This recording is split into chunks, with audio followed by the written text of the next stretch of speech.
తో పాటు హస్తినాపురం మాజీ కార్పొరేటర్ పద్మనాయక్ కూడా ఉన్నారు. చెప్పండి, కేటీఆర్ కూడా అంటున్నారు కారుకి బుల్డోజర్కి ఫైట్ జరగబోతుంది అని అంటున్నారు. కారు ఎలా వెళ్తుంది? ఈరోజు మేము ఎంగళరావు నగర్లో డివిజన్లో ఉన్న మా ఎమ్మెల్యే సుధీర్ రెడ్డి గారి ఆధ్వర్యంలో మరియు మాజీ ఎమ్మెల్యే ఆనంద్ గారి ఆధ్వర్యంలో ఎంగళరావు నగర్లోని 198 నుంచి 202 బూత్లు తిరుగుతున్నాం. ఎక్కడ పోయినా జనాల్లో ఇంటింటికి తిరిగి మేము ఓటు అడుగుతుంటే వాళ్ళే చెప్తున్నారు, అమ్మ ఈసారి మేము కేసీఆర్కే కారు గుర్తుకే ఓటేస్తాము, మేము చాలా తప్పు చేసుకున్నామని చాలామంది అదే మాట అంటున్నారు. ఎక్కడ పోయినా కారు గుర్తుకు ఓటేస్తామని స్వచ్ఛతంగా మేము అడగక ముందే వాళ్ళే చెప్తారు, మీరు తిరగకండి అమ్మ ఇంటింటికి, మేము వేస్తాము. ఎందుకంటే ఈ 2 సంవత్సరాల్లో మాకు అంతా అనుభవం వచ్చేసింది. మాకు లేడీస్లకి 2500 ఇస్తా అన్నది, అది ఇవ్వలేదు. కళ్యాణ లక్ష్మి ఇస్తా అని కళ్యాణ లక్ష్మి లేదు. దాంతోపాటు తులం బంగారం ఇస్తా అన్నది, తులం బంగారం లేదు.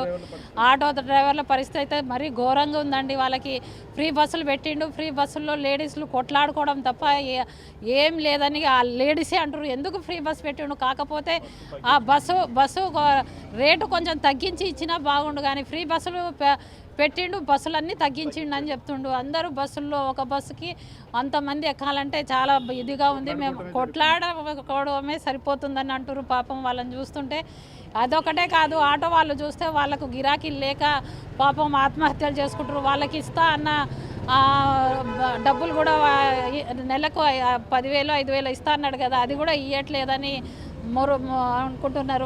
ఉద్యోగస్తులు అయితే వాళ్ళకి డిఏ లేకుండా వాళ్ళు కూడా చాలా బాధలో ఉన్నారు. ఎక్కడి నుంచి వచ్చింది ఈ 2 సంవత్సరాల ప్రభుత్వం? ఇక్కడ చూస్తే ఇక్కడ అన్ని షాపులు ఉన్నాయి, ఆ షాపులకు కూడా గిరాకీలు లేక. మీరు ఇవన్నీ ప్రస్తావిస్తున్నారు, కానీ ఇంత ఘోరం జరగడానికి కారణం బీఆర్ఎస్ పార్టీనే. 10 ఏళ్లలో మొత్తం ఖతం చేసేసింది, ఖాళీ చేసింది ఖజానా అనేటువంటిది కాంగ్రెస్ పార్టీ నాయకులు ఉన్నారు. ఏం చెప్తారు? 2.5 లక్షల, ఇప్పుడు ఆయన 2 సంవత్సరాలనే 2.5 లక్షల కోట్ల అప్పు తెచ్చిండు. మరి ఆయన ఏం చేసిండు? మా ప్రభుత్వంలో అప్పు అనేది తెచ్చినప్పుడు డెవలప్మెంట్ చేసిండు, రోడ్లు వేసిండు, డ్రైనేజ్ వేసిండు, కాళేశ్వరం కట్టిండు.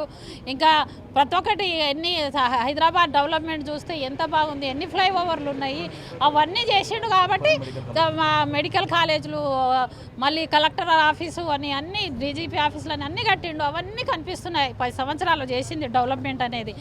కళ్యాణ లక్ష్మి ఇచ్చిండు, మళ్ళీ ముసలోళ్ళకి 200 ఉన్నది 2,000 ఇచ్చిండు. ఇవన్నీ చేసిండు కాబట్టి అవన్నీ అప్పు చేసిండు. కానీ కాంగ్రెస్ నాయకులు మేడం పదే ఒక మాట మాత్రం ఇక్కడ ప్రచారంలో ఉపయోగిస్తున్నారు. ఎందుకంటే కన్నీళ్ళ రాజకీయాలకు కాలం చెల్లిపోయింది, సెంటిమెంట్ రాజకీయాలకు కాలం చెల్లిపోయింది. ఇక్కడ సెంటిమెంట్ ఏమి ప్రయోగించేది కాదు, సెంటిమెంట్ని నమ్ముకొని బీఆర్ఎస్ పార్టీ ముందుకెళ్తుంది అనేటువంటి మీ మీద చేస్తున్నటువంటి కామెంట్ కాంగ్రెస్ పార్టీ ఏం చెప్తారు? అది భర్త చనిపోయిందంటే ఎవరికన్నా బాధ ఉంటుందండి, అది తప్పండి వాళ్ళు మాట్లాడేది. వాళ్ళు కూడా ఉన్నారు, వాళ్ళ భర్తలు చనిపోయినప్పుడు వాళ్ళకు కూడా తెలుస్తుంది కదండి.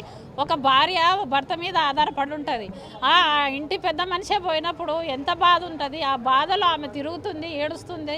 ఆమెకు ఆ బాధ పెట్టుకొని జనాల్లో తిరుగుతుంటే అసలు మనుషులేనా అండి కాంగ్రెస్ వాళ్ళు? అలా మాట్లాడడానికి బట్టి గారైనా ఎవరైనా అట్లా మాట్లాడతారా అండి? ఒక లేడీకి సానుభూతి అయితే మీకు లేదు, మహిళల మీద సానుభూతి అయితే లేదు, కనీసం ఇలాంటి మాటలు మాట్లాడతారండి? ఇది చాలా తప్పండి. మహిళలందరూ ఖండించారు ఈ మాటకి. ఇక్కడ బీఆర్ఎస్ఏ ఉంటుందండి. ఎందుకంటే కాంగ్రెస్కి బుద్ధి చెప్పాలంటే బీఆర్ఎస్ఏ వస్తుంది.